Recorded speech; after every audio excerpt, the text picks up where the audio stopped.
Olá pessoal, tudo bem? Hoje eu quero fazer um vídeo bem completo falando bastante do porquê que eu fiz essa opção por correr com calçado minimalista, isso há muito tempo atrás, e porque agora eu quero correr uma maratona com tênis minimalista, um calçado minimalista, porque na verdade eu corri no máximo 25 quilômetros e foi numa época que eu tinha algumas dores, então eu estava com uma dificuldade de me adaptar, eu tive que retroceder um pouco e agora eu estou aumentando bem devagarzinho a quilometragem para me adaptar, porque quando você vai para um volume mais alto de treino, algumas coisas começam a pegar e você tem que ir se adaptando a isso, né? Correr curta distância com minimalista não é tão difícil, mas passar de uma certa quilometragem começa a ficar complicado. Tá? Então, eu quero explicar primeiro o que é um calçado minimalista, né? Então, eu tenho aqui dois exemplos. Esse é um tênis que é o Universe da Mizuno. Não se prenda muito a marcas, porque eu realmente experimento várias marcas. Já experimentei o Merrell também. Ele é um tênis praticamente 100% minimalista, porque ele tem muito pouco material. A ideia é economizar recursos, né? A ideia do minimalismo. Ele não tem uma diferença entre a parte de trás da sola, na altura da sola, e a parte da frente da sola. Por isso, ele não tem o que a gente chama de drop. Vou pegar um outro calçado aqui para explicar para vocês. Esse é um outro calçado, também na Mizuno. Vocês veem que a parte de trás é bem mais alta que a parte da frente, não é considerado que esse tênis tem um drop bem alto, né? Deve ser por volta de uns 10, eu não me prendo muito a números, porque realmente esse tipo de tênis eu não uso mais para correr. Eu tenho até dificuldade um pouco de usar esse tipo de calçado, porque eu me sinto meio esquisito andando com ele. Mas ainda uso, né? Mas é mais raro.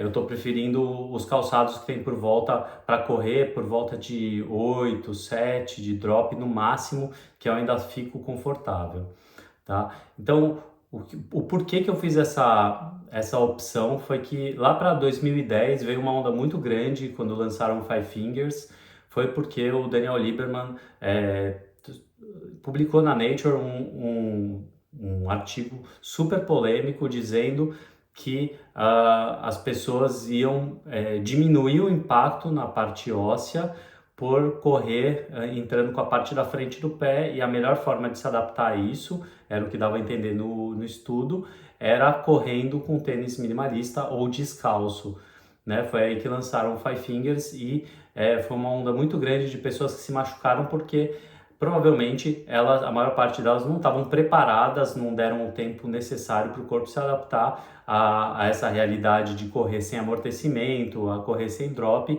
São duas coisas que a gente tem que se adaptar, são dois itens muito importantes de adaptação, a ausência do amortecimento e a ausência do drop. Eu já vou explicar por quê, são duas coisas diferentes.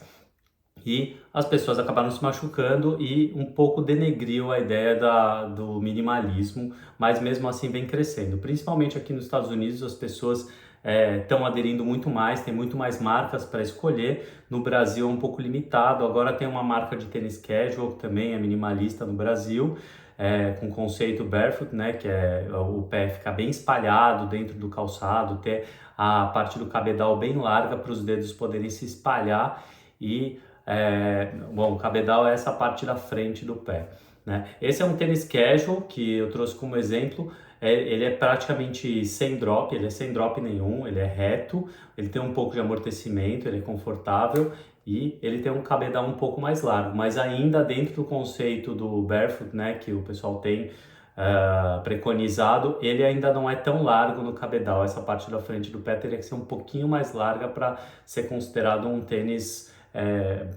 que se aproxima mais do que seria não usar um calçado, né?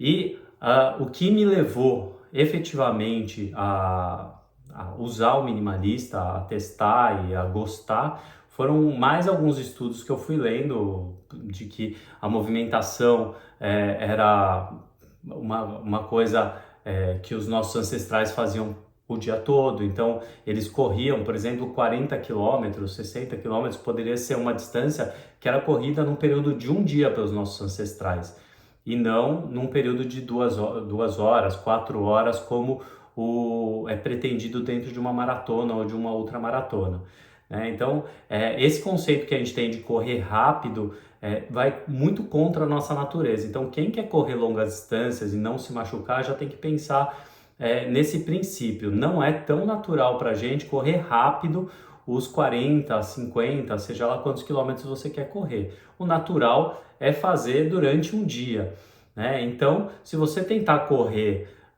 uma maratona num período de 3 horas e meia, que é o que um amador consegue fazer, né? O sonho do amador é correr abaixo de 3 horas, uma maratona, você tem que preparar muito seu corpo para isso. E nem sempre uma rotina de trabalho permite. Por isso que tem gente que tem muita dificuldade de baixar de 3 horas e meia, tem gente que tem dificuldades, inclusive, de baixar de 4 horas, né? O que me levou a correr ultramaratona foi exatamente isso, né? Perceber que as longas distâncias, mais longas que maratona, quando você vai para uma montanha, por exemplo, você tem contato com a natureza, isso tudo vai muito mais de encontro ao que é natural para a gente. Você correr longas distâncias na natureza, em terreno irregular, com subidas e descidas, e num período muito mais longo, porque quem vai para a montanha, você nunca sabe a altimetria como vai ser. Então, a questão da mudança de altimetria faz com que você tenha uma expectativa muito menor sobre o seu tempo. Isso faz com que você fique mais tranquilo em andar numa subida e em descansar um pouco, parar para tirar uma foto. Então, para mim, é muito legal essa questão de estar na natureza e poder realmente interagir, né? Eu não vou mais para as provas com o objetivo de fazer tempo, eu vou realmente para curtir o ambiente, né?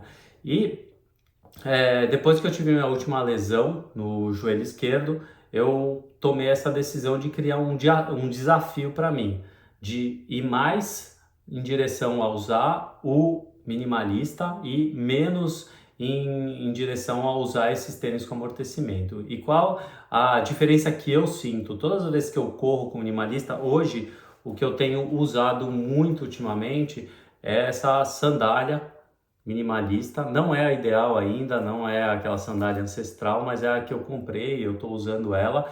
Ela não é super confortável, mas eu uso com uma meia e dá para usar, né? Então, eu tenho usado essa sandália, que ela é totalmente minimalista, ela não tem drop nenhum, e eu tenho me sentido muito bem correndo com ela, só que eu percebo que realmente eu tenho que maneirar nas distâncias, porque a adaptação é ainda mais difícil, né? Então, o que aconteceu no último mês é que eu corri aí, eu estava correndo já uns 8, 10 quilômetros bem com o minimalista, e com o tênis, com amortecimento, eu estava correndo com esse tênis, é um New Balance, ele tem um pouquinho mais de amortecimento e um pouquinho de drop, e o que aconteceu é que eu passei a medida que eu deveria ir com o minimalista. Então, o minimalista eu estava por volta de 8 quilômetros, chegando nos 10 com tranquilidade, sem sentir dores nos joelhos, né, que era o meu problema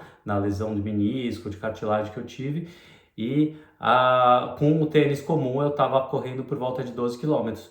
E eu decidi correr 13 quilômetros com o minimalista, comecei a sentir muita dor no joelho, e foi depois da corrida, não foi durante, senão eu teria parado, e o que me fez voltar atrás nas medidas, voltar a fazer mais aeróbico com bicicleta, e eu tô deixando o joelho recuperar de novo até voltar a aumentar aí as distâncias com o minimalista, tá? Então, o outro item muito importante na adaptação, né, que eu falei que são 2 itens que a gente tem que se preocupar durante a adaptação ao minimalismo, é o amortecimento e o drop. O drop tem muito a ver com a mobilidade do pé. Se você usa um calçado como esse, por exemplo, que tem um drop maior, você diminui a mobilidade do seu tornozelo durante a corrida. Seu tornozelo faz menos movimento durante a corrida, né?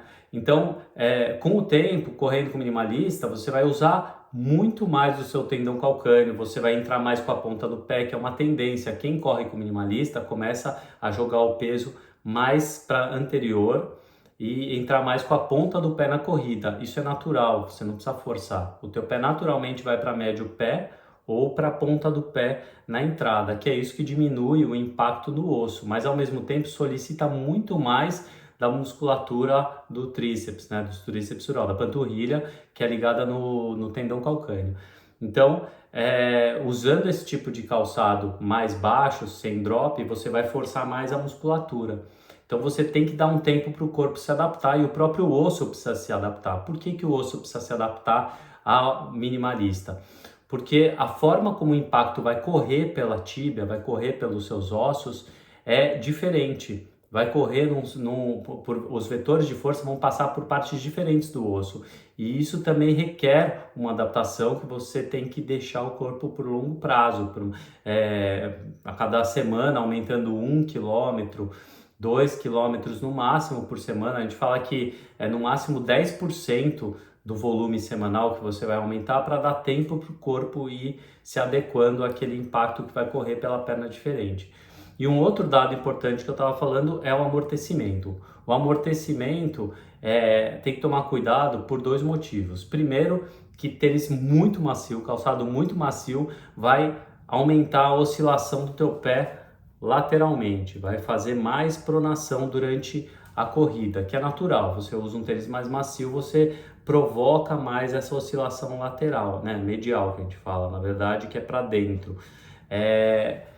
Isso tem que tomar cuidado, não é um grande problema, mas se você não está adaptado a fazer esse movimento, seu corpo não está preparado para amortecer no sentido que os músculos têm que desacelerar esse movimento, então é um risco de lesão também, né? Então, um tênis com muito amortecimento tem esse problema e, além disso, a tendência é que o pessoal está indo para tênis com maximalista, né? Que ele é inteiro alto. Aí não é só a parte de trás que é alta, a parte da frente também é alta. Ele é inteiro nessa altura da parte de trás desse tênis e isso faz com que você aumente tua distância do chão. Aumentando tua distância do chão, você tem mais amortecimento realmente, mas se você está mais longe do chão, você tem maior chance de ter instabilidades laterais. Quanto mais alto o prédio, mais fácil ele tombar, né? Então você tem que ter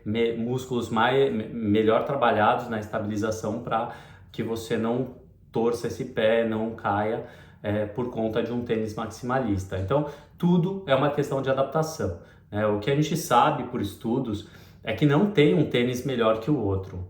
Existe um tênis que você é adaptado e que você se dá bem e que você é tão adaptado a ele que ele não te machuca. Agora, quando você muda de um tênis que você estava acostumado para um tênis que você não tem uma boa adaptação, a chance dele te machucar é muito grande, não importa qual tênis seja, né? Eu já corri com outras marcas, tem algumas marcas que eu gosto, tem outras marcas que eu não gosto, o pé não encaixa direito, a costura pega, algumas coisas me incomodaram. Então você tem que encontrar a marca que te agrada mais e o tênis que realmente te dá a sensação de estabilidade e você vai se adaptar a ele.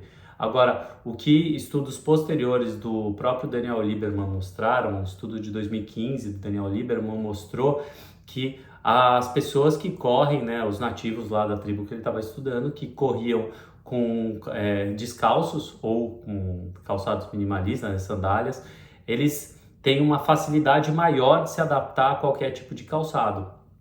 E as pessoas que correm com calçados mais altos como esse, com drop, que perdem um pouco da mobilidade, dependem um pouco do amortecimento do calçado, quando eles vão para um calçado minimalista ou vão correr descalço, eles têm muita dificuldade de se adaptar. Esse foi um dado do estudo e é bem óbvio, na verdade, porque você percebe que pessoas que correm com calçado desse tipo há muito tempo, quando elas vão para a praia correr descalço, elas sentem dor no tendão, dor no pé, têm dificuldade, porque elas não estão acostumadas a amortecer. Então, tudo isso, né, todos esses conceitos, todos esses estudos me levaram realmente a tender a correr ultramaratona, a usar tênis minimalista. E tem uma questão que é da antropologia, que é o que a gente chama de hipótese nula, né? Quando a gente fala, por exemplo, que eu não sei se vocês sabem o que é hipótese nula, mas assim, pro corredor, né, se você vê na história da humanidade, O nosso corpo evoluiu como corredor por milhões de anos nas savanas africanas correndo descalço. Então isso é um dado sabido, é um dado concreto da história da humanidade. O que é mais recente são esses calçados com tecnologia que estão tentando se provar a partir de estudos, a partir de testes, a partir de um monte de coisa e de estratégias de marketing, e que na verdade é uma história de 50 anos para cá, 50, 70 anos para cá, desde que começaram a criar tênis específicos para corrida. Então, esses tênis têm que provar que são melhores do que correr descalço. E correr descalço, se você se readaptar a correr descalço, o teu corpo foi feito para isso, a tua biologia foi feita para correr descalço. Então, essa é a hipótese nula. Correr descalço é natural. Agora, esses tênis têm que se provar. Por isso que eu falo, eu não estou dizendo que todo mundo tem que sair correndo descalço, é uma questão de readaptação, porque provavelmente desde que você nasceu, os seus pais te deram calçados com amortecimento, porque é uma cultura que se formou, é o que a gente chama de cultura do conforto, que está dentro da nossa sociedade, e isso não tem como mudar de uma hora para outra, você tem que ir se readaptando a andar descalço no dia a dia, e esse tipo de calçado mais casual, né, para o dia a dia pode te ajudar a isso, ou mesmo caminhar com sandálias como essa, que são sandálias minimalistas, que vão te ajudar a se readaptar caminhando para depois um dia conseguir correr com descalço ou correr com um calçado minimalista. Tá? Então, dentro de toda essa análise, dentro de todos esses conceitos, fica muito fácil entender por que quando a gente começa a correr com tênis minimalista, a sensação, quando você começa a se sentir bem correndo com tênis minimalista, a sensação pós-corrida que vem é de um corpo muito mais estável, de um corpo muito mais perceptivo, você percebe muito melhor seu corpo, você tem mais equilíbrio, você consegue se equilibrar melhor numa perna só, então você percebe que seu corpo potencializou tudo que ele tem de melhor. Ao contrário de um tênis com muito amortecimento, porque se o calçado está fazendo o amortecimento por você, quando você tira o calçado, você tem dificuldade de lidar com a questão do impacto, né? Então, esses foram os motivos que me levaram a isso. Então, eu estou nessa direção de me preparar para o ano que vem, fazer uma maratona, superando essas lesões que eu tive esse ano, correr uma maratona com calçado minimalista. E eu ainda vou buscar aí qual tênis que eu vou comprar agora, porque eu tô sem, eu tô correndo com essa sandália. E o próximo passo é buscar aí qual tênis minimalista que vai ser o próximo que eu vou correr e tentar fazer essa maratona. Vai ser um desafio e eu tô trazendo aqui para vocês acompanharem, tá bom? Então fica aí um vídeo com bastante informação sobre calçado, sobre corrida. E aproveita para ir lá no meu perfil, curte, compartilha, segue, que com o tempo eu vou trazer muito mais sobre comportamento, sobre corrida, sobre lesões, dores, e o quanto, sempre pensando no quanto a mudança de comportamento é importante para tratar as lesões e as dores que você possa estar enfrentando aí pela frente. Até a próxima!